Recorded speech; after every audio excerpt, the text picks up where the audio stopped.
Welcome to Peace, Love, and Pollinators, the podcast that's anything but your typical gardening show.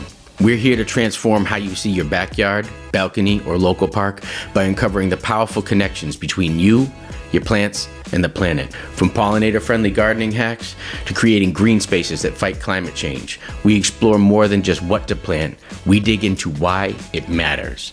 You are listening to Peace, Love, and Pollinators. Hello, everybody, and welcome to Peace, Love, and Pollinators. I am very excited about today's episode because I am bringing on my friend Nick Novick, who I have known for quite some time. We work very much in the same space, but he is one of the lead installers of Meadows in Massachusetts and one of the biggest brains that you are going to meet. So Nick is the owner of Small Planet Landscaping, which he has been running for 20 years. He is an industry contributor to newsletters. He's a conference speaker. He specializes in orchard management, invasive control, but also meadow construction. And that's what we're talking about today. So you're considering a meadow. Well, let's talk about what to consider when you're considering. Welcome, Nick. Thank you very much for being here, and I am very excited for this conversation. Yeah, hey, Trevor, I appreciate the invitation. I'm looking forward to talking about meadows, one of my favorite things to talk about. And yeah, I'm excited to be here. I've watched a couple of your podcasts. It's great stuff you're doing, and glad to see you're out there spreading the word and educating the public. I appreciate that very much. So as a designer, as both of us are designers, I feel, especially in the past 3 to 5 years, pollinator gardens and meadows are like some of the biggest requests. Pollinator garden, relatively simple, and we've talked about that on the podcast a number of times. However, meadows is a little something different when you are getting into it. But before we kick off with meadows, Nick, this is the question that I ask everybody when we're getting into the podcast, and it is, what got you into working with nature for a living? Wow. What made you want to do this? The short answer, for me, the landscape work is kind of a form of environmental activism. In short, I did my degree from University of New Hampshire is environmental conservation, and I graduated with that at a point when not a lot of hiring was being done at the federal level. There was a federal freeze in hiring.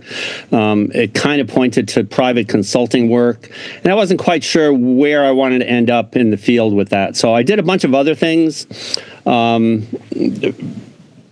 I worked in kitchens, I worked in bakeries, worked in publications productions. I was a staff photographer for a group of weekly papers.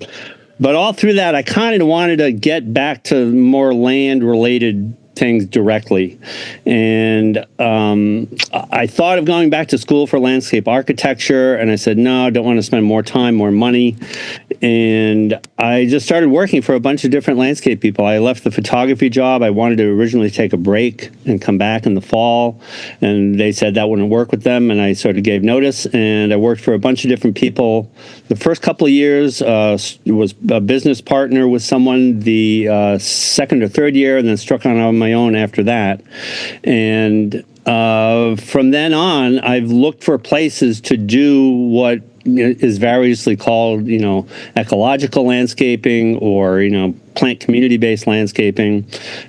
Started studying with people who've been doing meadows much longer than me at that point, and have found, opportunities when I could to do these kinds of projects, plant community-based, whether it's a meadow or forest garden. Mm-hmm. And here I am, it's been 20-something years. I'm now working on, I think, the 33rd or 34th meadows in the pipeline.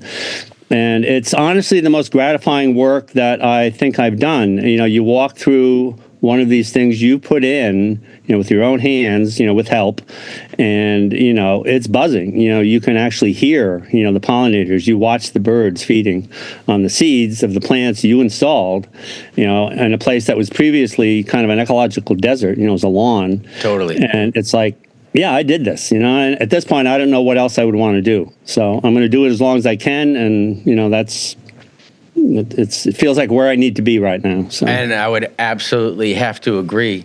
So before we just jump into, I guess, the discussion of today's topic, meadows, wondering if you can define for us, what is a meadow and how and why is it beneficial to have a meadow or to be considering a meadow? Yeah, words are important, and when I do my talks on these things, I do exactly this. I begin by sort of defining our terms, because when you say meadow, or you say natural landscaping, or you say sustainable, or you say organic, or pick any word that is out there in the public domain, and different people will have different sort of conceptions about what those words mean. Exactly.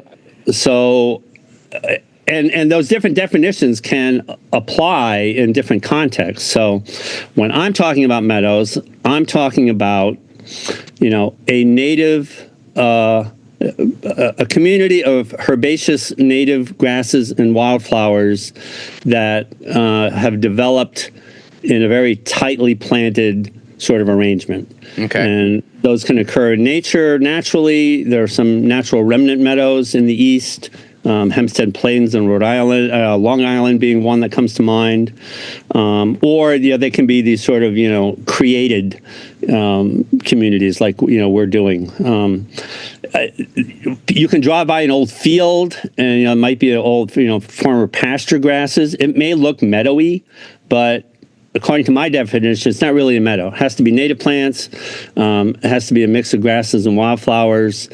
And part of the definition also, and you could spend some time talking about ecology, but it's an early successional community of those plants and of those herbaceous species. If you stopped mowing your lawn, if you tilled your garden and just let it sit for a number of years, that plot of land in the northeast temperate zone wants to be forest. Eventually, in 10, 20, 30, 40 years, it'll be a mixed hardwood forest. In between, it goes from bare soil, it goes through a succession, hence the name, a succession of different types of plant communities, starting with fast-growing, high seed producing plants that like full sun and not a lot of competition. And it moves through adding woody plants and adding more shade tolerant species. So in our meadow concept, we are managing for that early successional phase in succession. We're not going to let woody plants come in. And understanding this helps inform the management. We're going to talk about how to manage these things later. Understanding what we're trying to do in ecological terms helps inform our management decisions and timing, right? Mm-hmm. So what we're trying to do is maintain a community of herbaceous plants and not let woody plants come in, because as soon as you have woody plants come in, you have shade, your meadow species start to disappear, right? And it becomes a different set of communities. So that's part of the design. That part of what informs our design thinking, and also part of what's going to inform our management. So we're actually taking a snapshot in time as far as succession is concerned, and just kind of keeping it at the meadow piece, at the early stages of succession, and then keeping it from moving into woodland like it wants to do. Exactly, yeah. Okay. I mean, one can introduce woody plants, either taller tree species, and it becomes more of a sort of a savanna type of community. And you can also introduce like shorter shrubs and have shrub masses to diversify, the ecological function.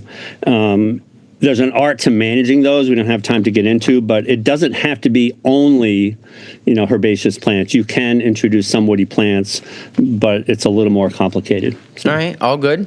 So then I'm a designer, or let's just say I'm somebody with a piece of land. Maybe I am a conservation commission that has just, or an open space commission that has just acquired a piece of land, or I'm a homeowner who just wants to reduce the size of my backyard, or really likes the idea of a meadow. What do you consider? What does one consider when considering a meadow? Like, what are the things? Is it size? Is it what do you have to think about when you decide that you want to commit to a meadow? Yeah, a number of things come to mind. Size for sure. That can encompass anything from a traditional perennial bed size, plantings, and you can do sort of a meadow-esque perennial bed Like sort a of pocket arrangement. meadow. Yeah, that's a good word for it. On up to many acres, and a lot of projects we've done, people have a lot of lawn, and we take out part of it, a good part of it, depending on the usual design considerations apply in these cases. You don't. People think, oh, meadows, you just kind of throw some seed out and it's kind of hurly-burly and it just, it's sort of random. But, you can apply, your design concepts of, contrast and, formal versus informal and, shaping the area, as you would with any other kind of planting. So how it fits into the landscape is something, you can develop over time in discussions with the homeowner. Beyond that, there's a number of considerations, especially around establishment. Typically, I may be jumping ahead here a little bit, but typically you're going to start a meadow either from seed or with live plants. And with the sort of advent over the past number of years, with plants being available in plug form, either 32, 38, or 50, I don't know, what are they, like 4-inch by 1.5-inch diameter plugs per like a 10 by 20 flat. You can buy plant material for a relatively good value, between $1.40 and $2 something per plant, compared to container plants, which cost a lot more. So you can cover a lot of ground with, relatively short money compared to, traditional planting. But still, that's going to cost more than seed. My calculations, that's, 6 to 8 times as expensive. Yeah. And you can combine those two. So, costs are a consideration, to talk about. And, how the meadow develops from seed versus plants is also something to consider because you cannot rush. So the main thing anybody gets out of this at the end of the day, if you're doing a meadow from seed, you cannot rush site preparation, and native plants grow very slowly. It takes them like months to germinate and then more months to grow to mature size, maybe years. So this is something that everybody involved needs to understand, that there's no instant meadow available. I mean, plants get you there faster, albeit at more expense. Yeah. But Plants especially meaning from like seed. plugs or container material. Yeah, you can certainly use container material too, but you'll spend what now, 12, 18, $12 to $17 a gallon. $15 a gallon, yeah. Yeah. You got to dig a big honking hole.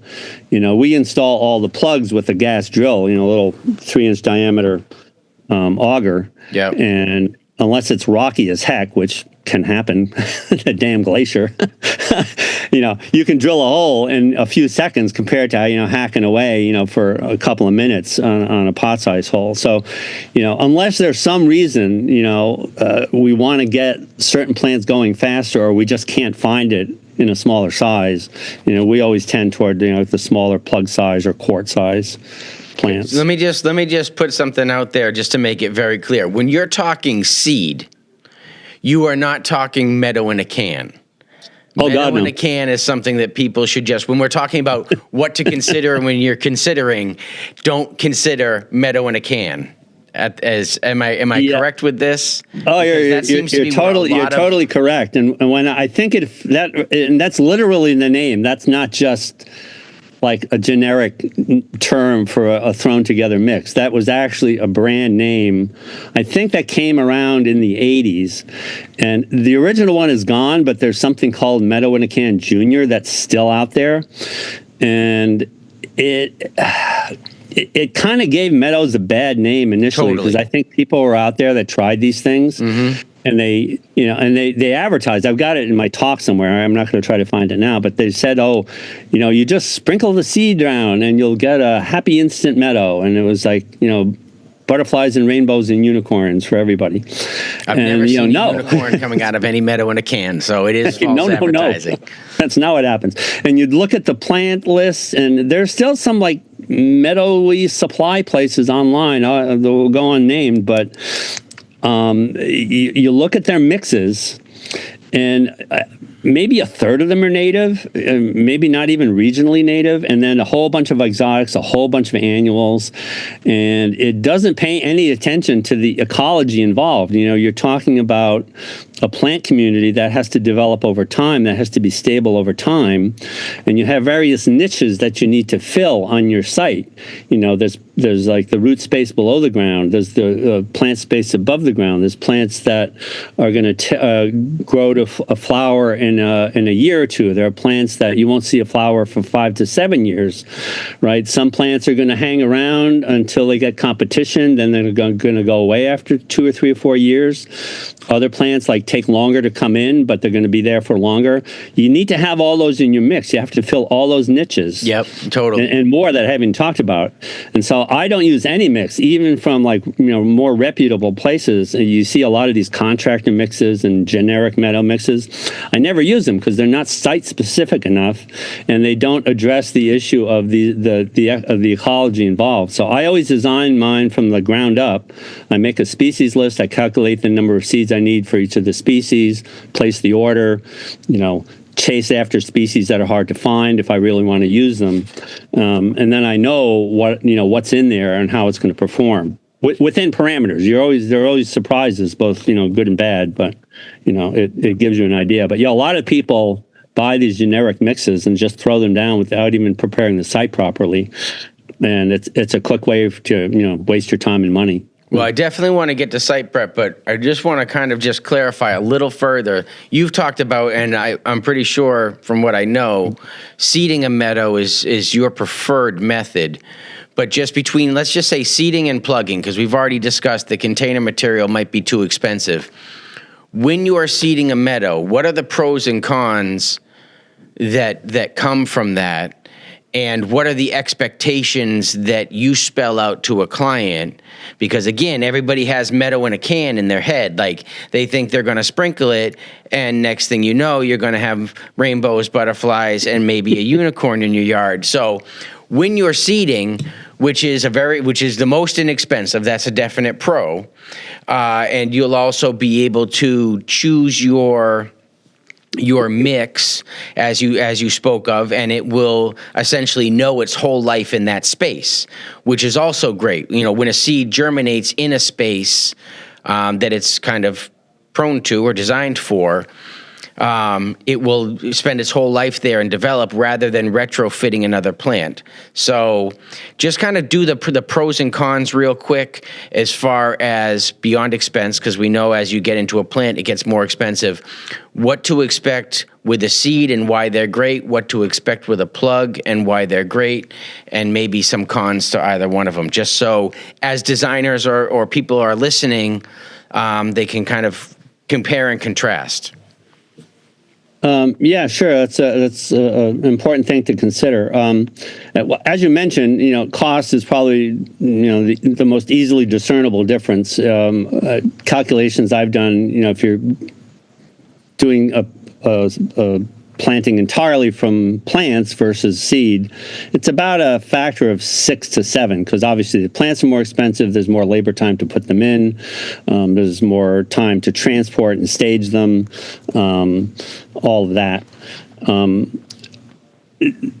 Beyond cost, I think it's hard to describe this, but what seeding gives you is you're putting seeds down. The seed rate, we could talk about this for a while, but typically you're talking about a seed rate of 60 to 80 up to maybe 150. I've seen 180 seeds per square foot, right, is your application rate, which seems kind of ridiculous. It's like, man, you're only going to have a plant or two per square foot. But actually, no, when you look at a meadow like that, you'll see like a dozen eventual plants, in a square foot or two. So seeding gives you that sort of the seeds are going to figure out. You've got all these seeds kind of, deciding, they're germinating, they're competing with each other, and you get a more sort of tightly packed. I need to think about the right words to use for this, because you get this sort of hurly-burly situation where everything's intermixed, tightly intermixed, plants growing right next to each other, and you think, oh, don't they all compete each other? Well, they sort of, the plants figure out which ones want to live together. And, you're making decisions about plant competitiveness in your design. You're not going to put a super competitive plant in with ones that aren't so competitive. So they find a way to coexist, and you have plants that may not reach their full maturity because they are experiencing competition right next to each other. So you kind of get a more, natural looking, I hate that word because it means so many different things, but right. It's a different result than when you're trying to, you're picking a specific plant and putting it in, and you're deciding on the spacing. And at least initially, in the first few years, it's going to have a more sort of ordered look.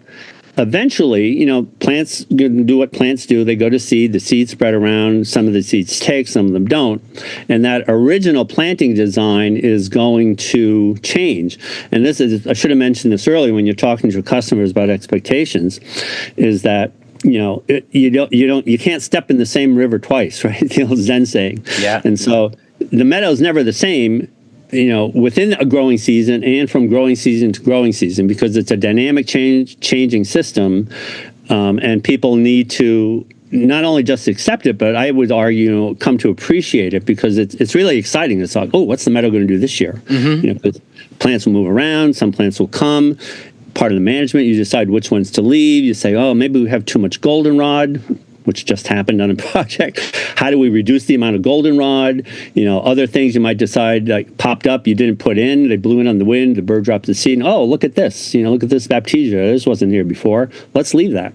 And so you have those kinds of decisions, and it's a sort of a discovery process every year to go out and get involved with your landscape. And that's one of the biggest, I think, advantages that doesn't make a lot of the lists of advantages along with, pollinator support and bird support and all of that great stuff, is that it helps for the right kind of person. And I have customers like this.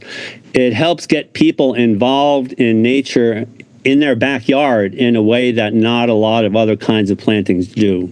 And it's certainly not a static installation, as you were just saying, because meadow at year 3 is not going to be meadow at year 5 and 6. It's going to look totally different. As you said, certain things will peter out, other things will become very happy.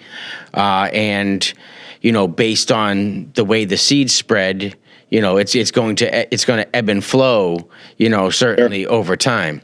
Sure. Definitely. Yeah.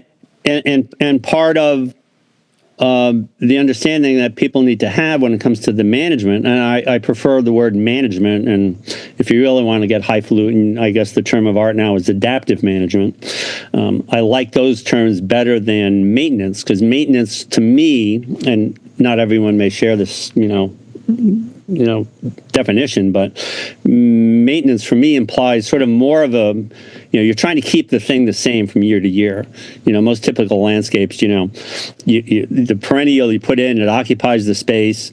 If it seeds around, you're going to take it out. You're going to maybe deadhead it. You're maybe going to, weed it. You're going to shear the shrubs to stay the same every year. So year to year, it looks kind of pretty much the same, which is kind of what the expectation is for a lot of people. And it's also what, as we try to find people to help with managing these things, it's a challenge for some people because, they want to apply their traditional maintenance concepts to a meadow, and you really can't. There's ways to management and intercede and sort of edit and sort of dance and sort of work with the plants, but it's not like we're imposing our will as we usually do in sort of more traditional sort of landscapes. Yeah, maintenance kind of to me implies that maybe something's wrong or out of place, where management, to me, seems like you are keeping up the system or keeping the system running.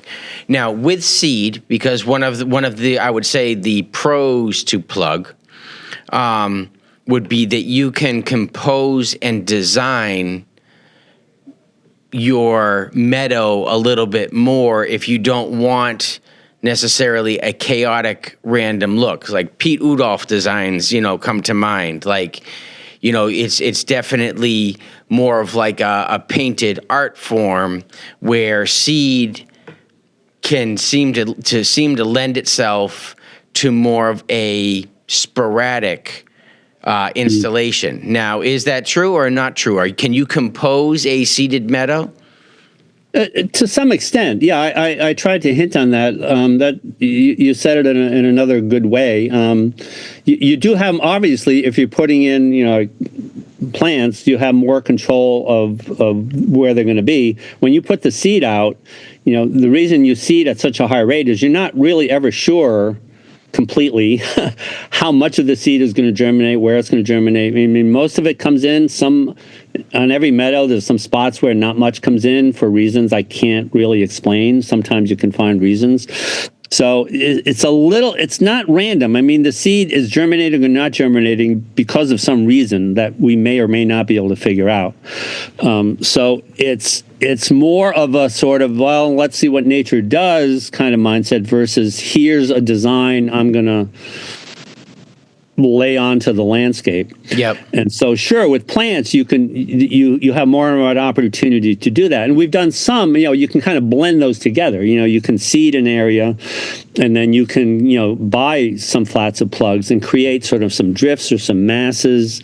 You can do it with seed, but it's a little more definitive because, you put the plant in, you're pretty sure it's going to, survive and grow. Mostly we've had animals dig up plants and totally you have all those problems, but in general, like you say, you have a bit more control when you're working with plants. But we kind of like to do a blended thing where you put the base down with seeds and then you hold back certain plants, and within a year or two you can go and add some plants to create sort of masses and accents and that sort of thing. But what's going to happen no matter what is that, plants grow, they go to seed blows around, new seed blows in. It's going to take more and more effort as time goes by to maintain some preconceived notion of, some sort of painterly effect that you might have had in mind. Yep. What you don't see in a lot of those Piet Uldorf pictures, is the crew of 6 people, that work like every week to keep it looking the way it looks. So if that's what you want and you can afford it, fine, but that's kind of unrealistic. Yep. I think.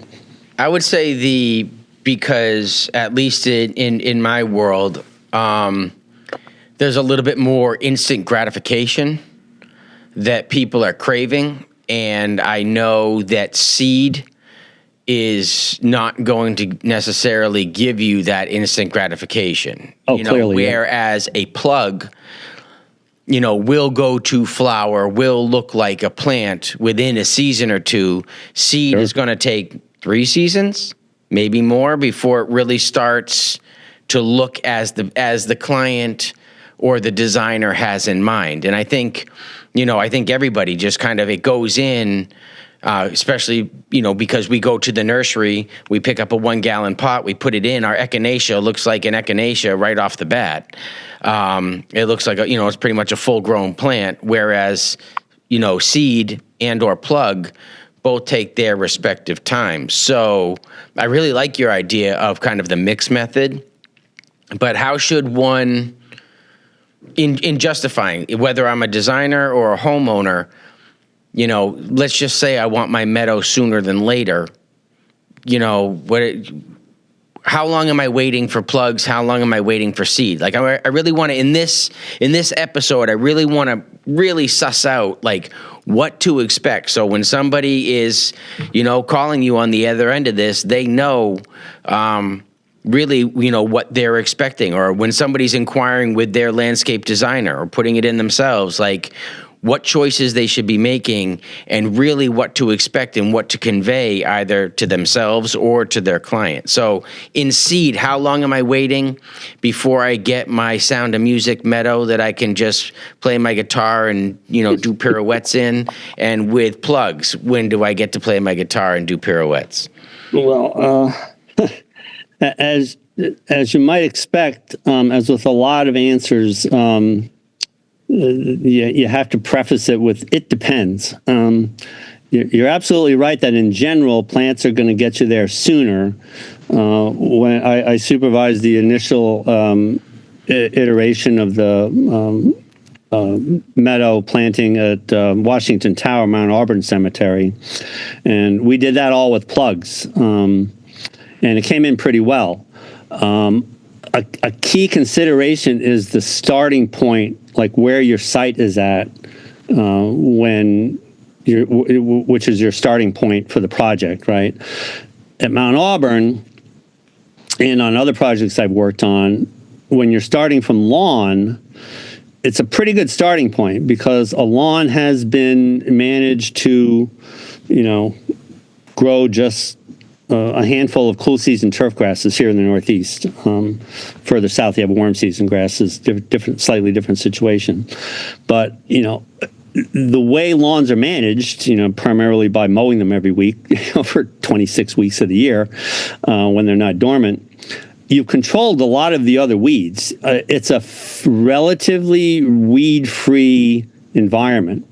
So whether you're starting from plants or seed, you don't have to wait as long. I'm working on a project we just dormant seeded last week, almost an acre, and it was old forage grasses, cool season grasses, which had been randomly, periodically mowed.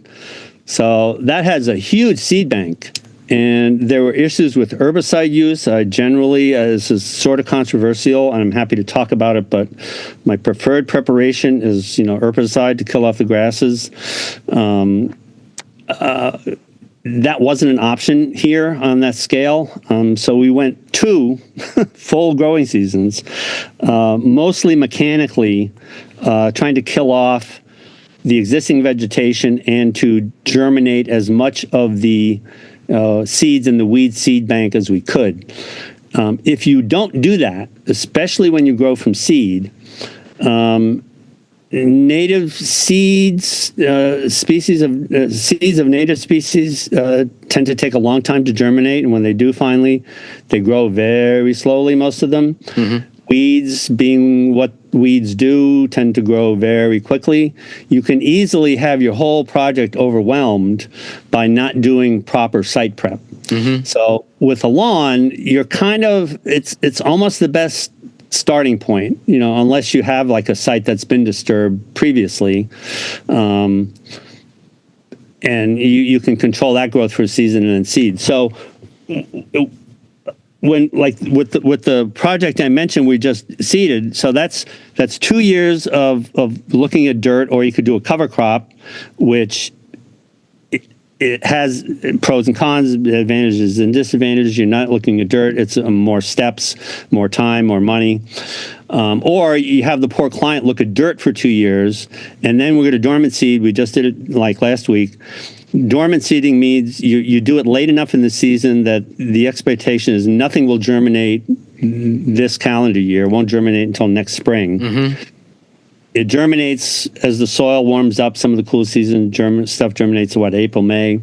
You may see some little tiny seedlings, May, June. You may see some flowers, August, the quicker, earlier, early successional species, Rudbeckia, some of the Coreopsis. If you put some annuals in the mix, you may see some flowers. Native annuals. It ain't native annuals. There's a list that work that are available, but it ain't going to look like much next year either, right? You have to take the customer out. And you go, look, good plant. There's little tiny basal rosettes, little tiny seedlings, right? Yep. These are all good plants, and they're okay. You can tell they're still not sure, So that's already 3 years, right? This is one of the hardest sells, right? Is getting people to accept this, and people will sort of accept it. And then they kind of like start to lose faith in the middle, and you have to kind of reassure them. But hang in there, we're almost there. And so finally, by the 4th year, it starts to look like what you want it to look like.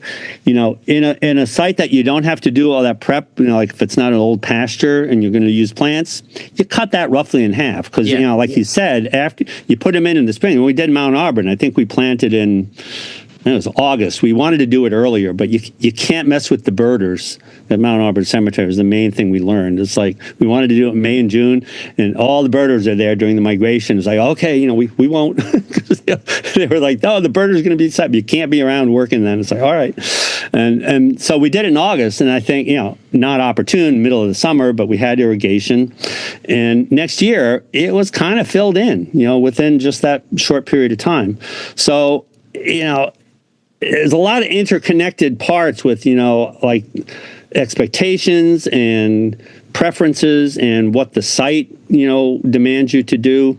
And if people kind of pressure me, I've heard Neil DeBow is the founder of Prairie Nursery. He's like one of the pioneers in this stuff. I think he's on toward 80 now, maybe older. And I've heard him speak a few times over the years. And I've used this line. It's like you get to a point where people are like, can't we just do something like sooner than later? He's like, and it's his line. I readily steal it. He says, well, you have a choice here. You can have a slow success or a quick failure. If you want a quick failure, I can't help you. You have to find somebody else to work with. But if you want a slow success, we can do this. So I was so hoping you were going to pull out that quote. I was going to prompt you. I love that. Yeah. Because it is so real. And in this era where if I order my Amazon by 7, 8 in the morning, I have it by 4 or 5 in the afternoon. Nature. Yeah, and if it's an hour late, you're upset, right? Yeah. Yeah. Nature doesn't care. So, just kind of moving on. We've kind of planted our meadow. How does one manage when we're not talking maintain? Because the other thing is a lot of people feel I want to do this because it's a set it and forget it.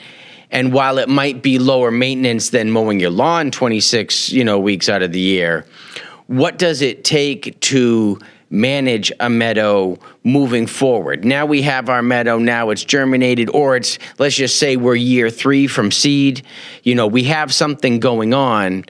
What needs to keep happening to make sure that we manage succession and kind of keep it at that stage, and really what do we need to look out for? Because you've mentioned, you've talked about birds. Well, birds are one of the number one bringers of all the things we may or may not want in our meadow because of all the seeds they pick up. We could have a meadow of bittersweet in one season if we have all the birds coming to our coneflower, et cetera, in the goldenrod eating the seeds. So what does it take to kind of manage a meadow moving forward, like on a seasonal basis? If you want to just walk us through the seasons. Yeah, sure. Your management is going to start as soon as things start growing. So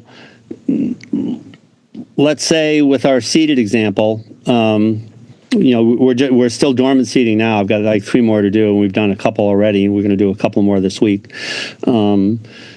We've done all the prep we can do. We've controlled the weeds.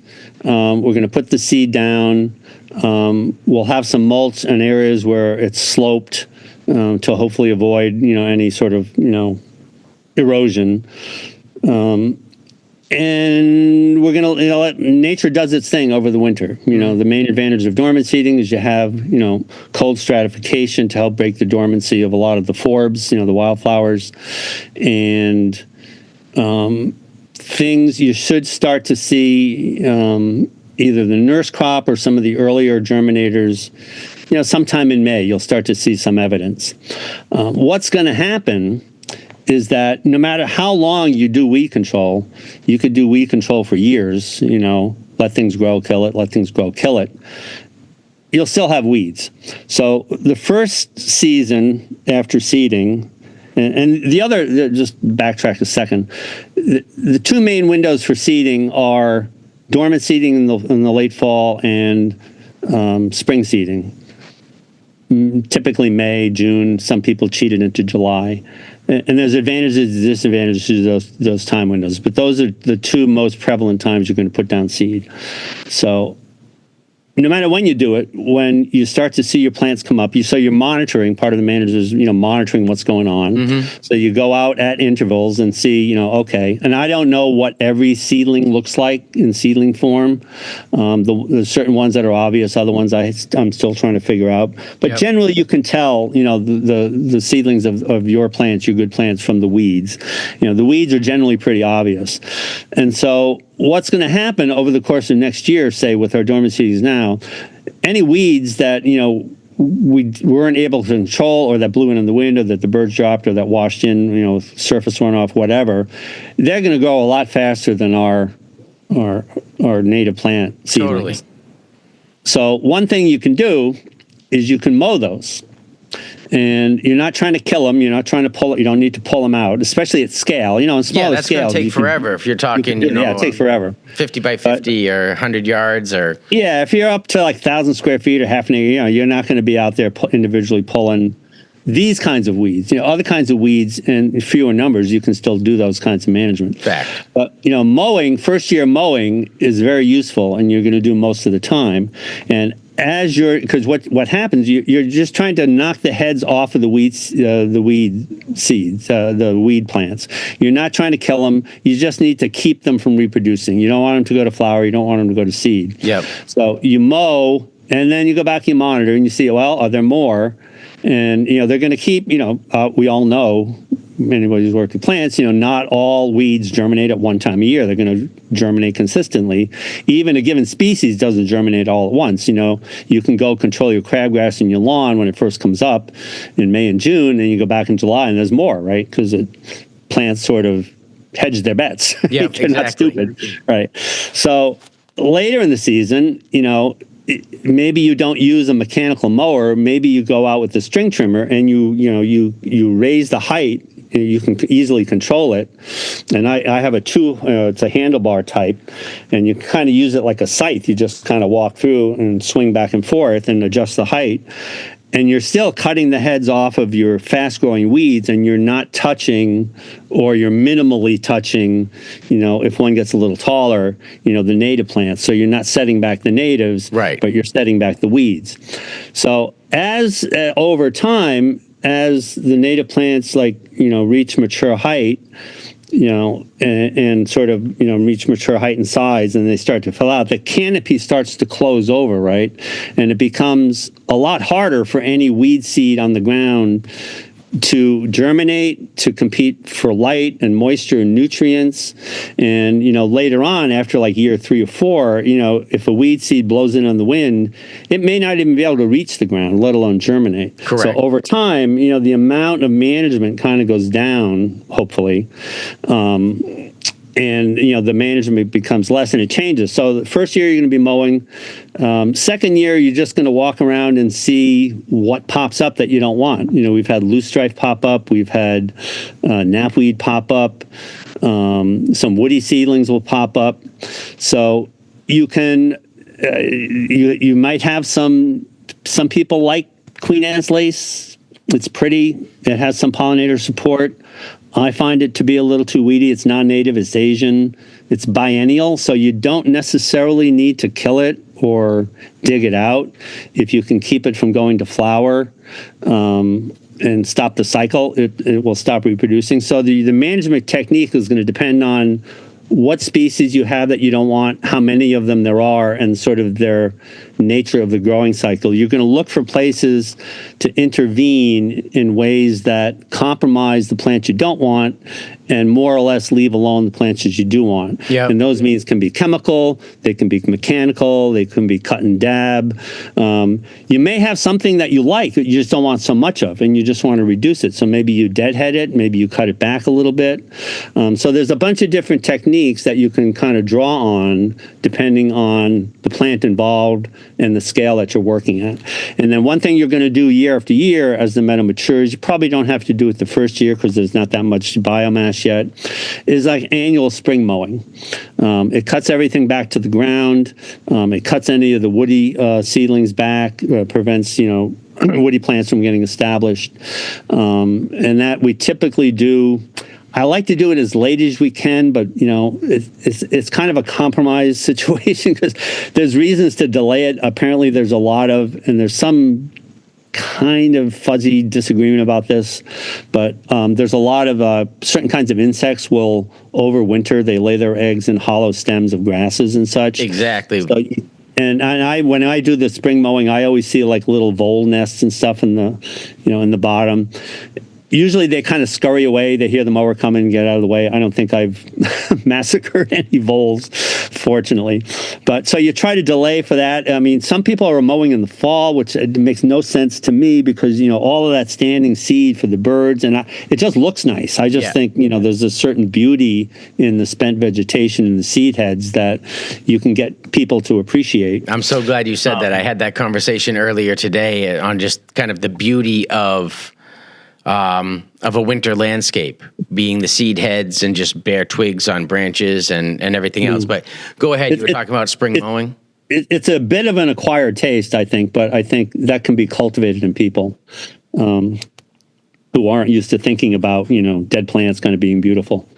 I think I actually start my talk. I have a male goldfinch feeding on some Rudbeckia triloba seeds. It's just, the colors are gorgeous. The form of the seed heads of the bird, it kind of blends in. I think that's one thing that's very gratifying is to try to cultivate that in your customers, for people who aren't inclined that way. But yeah, so the annual mowing is, that practically March is a good time because, the ground is, hopefully snow-free and not saturated. Yep. And your spring rush hasn't started. If you can delay it a little longer, it's probably better. But as a practical matter, it usually ends up being March into early April. And then, the amount of all of that work, I mean, the mowing is a constant year after year, but it doesn't take that long. The amount of the weed control, goes down on a fairly straight line curve. That we have a couple of 10-year-old projects where kind of as an experiment and kind of because I was just really busy this year, I didn't do anything except the mowing on this one project. And I kind of want to see what it's going to look like next year. I think I'm going to be fine. But, like I said, as the canopy closes in with the desirable plants, there's just less and less niche room spaces, physically, physical space and like environmental resources that are available for weeds to get a start. So here's a question that you mentioned you kind of twice, and it's something that I had no intention of asking you today, but I think you are a great person to answer the question because you also do invasive removal. And that is the number of requests or the resistance to any kind of chemical control. You mentioned prepping a meadow site with chemical. I know you talk about invasives. You mentioned cut and dab. And I know you deal with invasives. So can you please just describe, as an ecological landscaper, what it is for, say, someone like you and when would, how and when chemicals would be used? Because I think everybody just kind of expects, willy-nilly spraying or, I definitely have my opinions of glyphosate and everything else, but can you just explain the when, the why, and the how? And like I said, this totally didn't think to ask you this question, but because you are, such a professional and your use is so controlled, I'd like you to kind of let people know what it is to hire a professional who uses chemicals rather than somebody who just sprays. Yeah, it's an important discussion. I think we did something with this. ELA did something with this a few years back. It might have been the last conference, winter conference at UMass Amherst before the pandemic. And I was on the panel with like 3 or 4 other people where, we talked, I think it was glyphosate specifically, was the discussion. And, there's obviously a lot to be said about it. There's understandably, in general, and I appreciate this and I understand it and I share in it, concern about the amount of chemicals in our environment. Correct. It's ubiquitous. I forget the weight of like microplastics in our bodies now. Everybody carries. It's about a tablespoon in your brain. Yeah. I'm looking around. I see a plastic mouse, a computer mouse. There's a plastic fan. There's a plastic microphone I'm talking into. Yep. There's the computer. There's the plastic lid on my, it's stainless steel inside, but plastic lid on my mug. Who knows what chemicals have accumulated in the rug the chair is on. Yeah, totally. So food. So all of this, right? So you may think, well, geez, why is this guy going to go put more chemicals into the environment, by spraying this crap on plants, right? Yep. There's other ways to do it. Yes, there are. For sure, there are other ways to prep. The project I mentioned earlier, we did 2 years of mechanical control.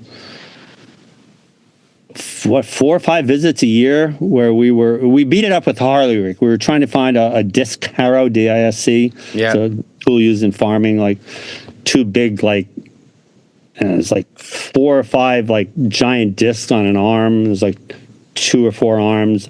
You pull it through the soil and it kind of turns over the soil in a linear fashion, as opposed to tilling it, to beat it up. Right. Those machines burning fossil fuel. Yep. You're turning the soil over. You're creating a constant disturbance. You're disturbing the soil structure. People say, well, can't you smother the plants? Can't you cover it with plastic? Yeah, you can. Yep. What's plastic made out of? Yep. Fossil fuels.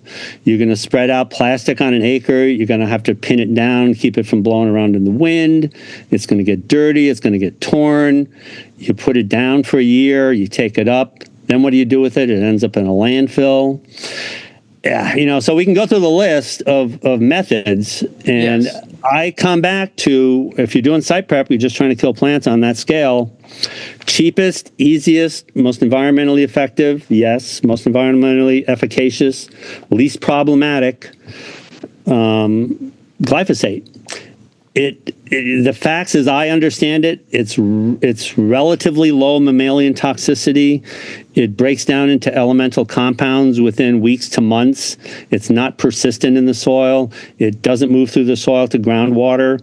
There are some aspects about it that are controversial. I don't think those things I said are. If people know different, I'm always open. I'm scanning for glyphosate information all the time. I have dozens and dozens and dozens of studies and articles in my glyphosate folder on my computer. I kind of review it all the time. Yep. It's a temporary, targeted use for a greater good. It's a tool in the toolbox that I wouldn't want to be without. And all of the people who do this kind of work that I'm aware of, I'm not going to pretend to speak for them, but I know people in the area and the state, and I've talked with, we've had a discussion. They would largely agree with me. They have largely agreed with how I laid it out. And where people, and I've had customers that I'm not going to use that poison in my yard. And it's like, I understand your concern. Can we talk? Yeah. And if we have a rational discussion, and if we can come to an understanding that most of the bad effects of glyphosate come from its use in industrial agriculture, to treat, land that is growing Roundup ready crops that have been designed to be resistant to glyphosate. These fields are sprayed year after year in perpetuity, a number of times a year. They're actually using it now to desiccate grains, at harvest, right, to draw the water out of the grains so they don't rot. Mm-hmm. And so do you think there's residue, like glyphosate residues in your oatmeal? Absolutely. If it's not grown organically? You betcha. Yep. And I'll bet and most of glyphosate used, if you look at the numbers, it's orders of magnitude. I think it's close to 2 orders of magnitude more glyphosate used for agriculture than for all of these sort of restoration-based uses. So to me, in this context, it's not the villain that the popular press has made it out to be. In agriculture, you're spraying it on stuff you're eating. Yeah, that makes no sense at all to me, right? Absolutely. So it's context, it's amount, it's control. frequency, it's all of these things that people, if you understand, I think, I've had people, I kind of do a 180 once we've had this discussion and they understand a little more about it. So I'd rather not use it. I mean, if there was some other magic way. I totally understand. When I look at the alternatives, they don't make sense. So. But I think, in proper application, from the applicators I know who work in this field, who are extremely environmentally conscious when it comes to invasive control, when it comes to meadow prep, I think, there are definite pros, to, the argument can be made like you just did to using it. However, if somebody feels very strongly against it, I respect that as well. I've never had a applicator's license, so I've never used it. But I've been in the industry long enough, especially with invasive control, to know and understand that you could get ahead of, say, an invasive species, 2 years earlier or 5 years earlier than if you just did mechanical removal. And when you hire a professional, the application is targeted enough that the overall environmental damage is limited. I mean, like when you were talking cut and dab, I mean, that is a direct targeted use where you're not necessarily harming anything else in the vicinity. So I just wanted, like I said, I wasn't expecting to ask you that question, but it is something that is on everybody's mind. And since you had mentioned different applications of herbicide in meadow prep, and like I said, since it does tie into invasive control, I just wanted to bring it up. We are just about out of time, so I would love it if there is any question that I haven't asked you that you would like to put out there, but more importantly, I'd love for you to let everybody know where they can find you and maybe discuss a future meadow for their property, their campus, or whatever it might be. Yeah, I appreciate that. Just to put a kind of final little period on the sentence for the herbicide business. For sure, I don't want to make it sound like you have to use herbicide on any or every project. There are alternatives, and if you're willing to accept the sort of disadvantages or problems or extra time or cost involved with that, you can certainly do it without herbicide. It's not to say you can't. And if you have the time and the budget and the wherewithal to do that, then fine. But I just think it shouldn't be dismissed out of hand as somehow especially dangerous. So. But yeah, I'm finally working on, I hope I will have it up this winter, a functional website. I'm on the ELA listing of the Ecological Landscape Alliance, Nick Novick, Small Planet Landscaping. You can find me there. I've written a couple of articles on meadows that should be in the archives. I've gotten some inquiries, people have found those articles and contacted me after reading those there. You can just email Small Planet, and that's PLANET, landscaping at verizon.net. People often hear it as small plant landscaping. It's like, no, we use bigger plants too. No, bigger plants, small planet. All size plants. We don't discriminate based on plant size. So yeah, Small Planet Landscaping at verizon.net. And I'm always happy to collaborate with other practitioners. There's people that have been more involved. I'm working with a few companies now that have been, doing more of the traditional, mow and blow. I mean, not to disparage that. It's a valuable service, and just more of the traditional landscaping, and trying to train them to, understand more about the meadows. And, it's going to be a growing niche. And, I wish there were more people, doing both the sort of, design and installation work as well as the management. But I'm trying to work with some of these companies to train them up on the management aspects, because which I think is great, because there's doing it and then there's doing it properly. And we have such, especially in the ELA community, there's such a wealth of information and people with experience for designers and architects who might be listening. I think tapping into that, would be great. And, if, I'm a homeowner, then I may want to go to those ELA listings, the ELA marketplace, et cetera, and just find those professionals, who have been in the field, because, that way you're at least somewhat vetted. To an extent, you're going to know that you're talking to somebody who knows what they're talking about, rather than somebody who's just trying to get another job. So, Nick, thank you so much for hanging out this afternoon. It's been a pleasure. I've been dying to get you on. You've definitely delivered valuable information. I mean, we could talk about Meadows for hours at a time, All day. not days. But I really appreciate, the information that you shared. I'm hoping that, those who are listening kind of have a better idea of what to expect when they're expecting. And I wish you a great day, and I know I'll be seeing you soon at the conference. That does it all for Peace, Love, and Pollinators today. Thank you so much, Nick Novick, Small Planet Landscaping, and we will see you next episode. Peace, love, Pollinator.